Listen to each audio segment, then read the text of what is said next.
Hey guys, good morning. এটা নতুন ভিডিঅ'লৈ স্বাগতম তো গাইস। বলক এনেকা ভিডিঅ'টো আৰম্ভ কৰো। থাম্বনেল দেখি নিশ্চয় গম পাইছা আজি ভিডিঅ'টো কিহৰ ওপৰত মই বনাব আহিছো। গম পাইছেনে আজি দুখৰ খবৰ। অতি দুখ লগা খবৰ। মানে কি কম সমগ্ৰ ৰাজ্য জুকাৰি গৈছে, সমগ্ৰ যোৰহাট জুকাৰি গৈছে, আমাৰ যোৰহাট জুকাৰি গৈছে 7 দিনৰ পিছত। তেওঁ মৃতদেহটো এটা টেংকিৰ ভিতৰত থৈ দিয়া অৱস্থাত পোৱা গ'ল। যে বিপ্লৱী দাসৰ কেনেকৈ মৃত্যু হ'ল গম পাইছেনে?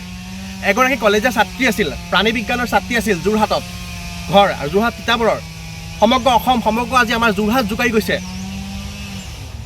যি লম্পটটো যি নৰপিশাচে সেই ঘটনা কৰিলে, সেই কাণ্ড কৰিলে, যে কিহৰ কাৰণে এই ঘটনাবোৰ আমাৰ সমাজত দিনক দিনে বৃদ্ধি পাই আছে। আমাৰ গাঁৱত হওক, আমাৰ চহৰত হওক, আমাৰ ৰাজ্যখনত হওক, আমাৰ জিলাখনত হওক বা ভাৰতবৰ্ষতে হওক, কিহৰ কাৰণে এই ধৰ্ষণ হত্যা এনেকুৱা ধৰণৰ ঘটনাবোৰ দিনক দিনে বৃদ্ধি পাই আছে কিহৰ কাৰণে? এগৰাকী কলেজীয়া ছাত্ৰী এই ঘটনা হ'ব বুলি, এই কাণ্ড হ'ব বুলি, এই কাণ্ড কৰিব বুলি যে কোনেও হয়তো কল্পনা কৰিব পৰা নাছিল। আপোনাৰ ঘৰত ছোৱালী আছে, আপোনাৰ ঘৰত বাইদেউ আছে, আপোনাৰ ঘৰত এজনী ভণ্টি আছে, মোৰো এজনী ভণ্টি আছে, তাই মোৰ ভণ্টিৰ যোগ্য বা ভণ্টি আছিল, ভণ্টি বুলি ক'ব, ভণ্টিৰ নিচিনা হয়, ভণ্টি হয়। কিন্তু যে তেওঁ 7 দিনৰ পিছত তেওঁ মৃত শৰীৰটো এটা টেংকিৰ ভিতৰত পোৱা গৈছিলে। বিতৰ্ক নকৰিব, কণ্ট্ৰভাৰ্চি নকৰিব, অতি দুখৰ খবৰ, অতি দুখত এই ভিডিঅ'টো বনাইছোঁ। আপোনালোকে বিতৰ্ক নকৰিব প্লিজ, ৰিকুৱেষ্ট কৰিছোঁ। আৰু যদি ফেচবুকত ভিডিঅ'টো চাই আছে নয়ন মণি দাস পেজটো ফ'ল' কৰিবলৈ একদম নাপাহৰিব। আৰু যদি ইউটিউবত চাইছে দা নয়ন পুষ্পা ব্লগ চেনেলটো ছাবস্ক্ৰাইব কৰিব অনুৰোধ জনাইছোঁ। আৰু দাদা আগবাঢ়ি সদায় যাব পৰা মৰম চাপোৰ্ট কৰিব। কিন্তু যি ঘটনাই সমগ্ৰ অসমৰ লগতে সমগ্ৰ যোৰহাটৰ লগতে গোটেই ৰাজ্যক কঁপাই দিলে, দুখীয়া শাস্তি কেতিয়া পাব?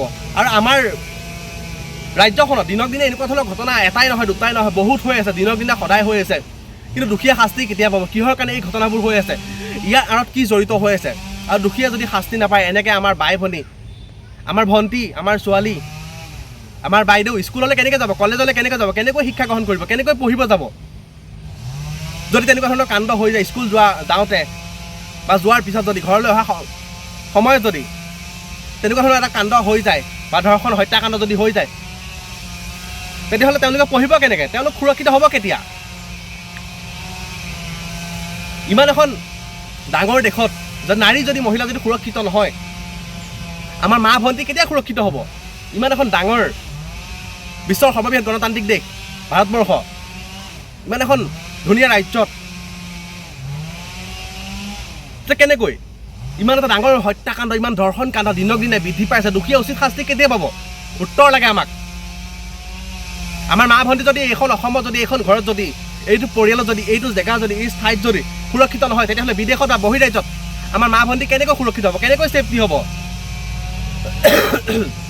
কাহ হৈ আছে যিহেতু বেয়া লাগিছে। আৰু দুখীয়া উচিত শাস্তি পাব লাগে। আৰু চৰকাৰ প্ৰশাসনে এনেকুৱা ধৰণৰ নৰপিশাচৰ ওপৰত, এনেকুৱা ধৰণৰ পাখণ্ডৰ ওপৰত, এনেকুৱা ধৰণৰ লম্পট মানুহবোৰৰ ওপৰত উচিত ব্যৱস্থা গ্ৰহণ কৰিব লাগে দাবী জনাইছোঁ। আৰু বিপ্লৱী দাসৰ মৃত্যুৱে সমগ্ৰ অসম জোকাৰি গৈছে, বহুত বেয়া লাগিছে। তেওঁ বিদেশী আত্মাই চিৰশান্তি লাভ কৰক, বহুত দুখ লাগিছে। কাৰণ এনেকুৱা যাতে অনাগত দিনত, আগন্তুক দিনত যাতে নহওক। আৰু যিয়ে কাণ্ড কৰিলে, যিসকল ব্যক্তি জড়িত হৈ আছিল তেওঁ মৃত্যুৰ লগত, এই ঘটনা কৰিলে, মানে ভগৱানৰ ওচৰত এটাই কওঁ, যাতে দুখীয়া শাস্তি পাওক। আমাৰ ৰাজ্যখন দিনক দিনে কি হ'বলৈ গৈ আছে?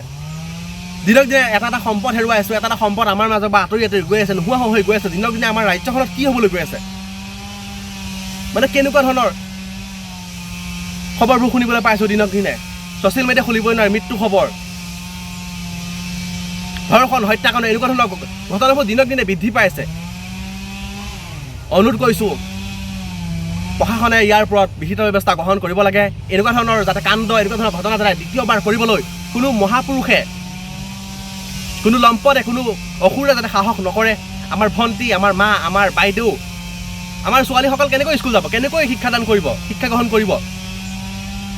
নিজৰ স্কুলখনতে, নিজৰ কলেজখনতে, নিজৰ যদি LP স্কুলখনতে, নিজৰ যদি হাইস্কুলখনতে, যদি নিজৰ ME স্কুলখনতে যদি সুৰক্ষিত নহয়, তেতিয়াহ'লে অৰুণাচল, মেঘালয়, ত্ৰিপুৰা, জম্মু কাশ্মীৰ, কলকাতা বা বিদেশ, Russia, Ukraine, America, Japan, Germany, বিদেশত কেনেকৈ আমাৰ ছাত্ৰ ছাত্ৰীসকল সুৰক্ষিত হ'ব? কেনেকৈ আমাৰ ভণ্টিহঁত সুৰক্ষিত হ'ব?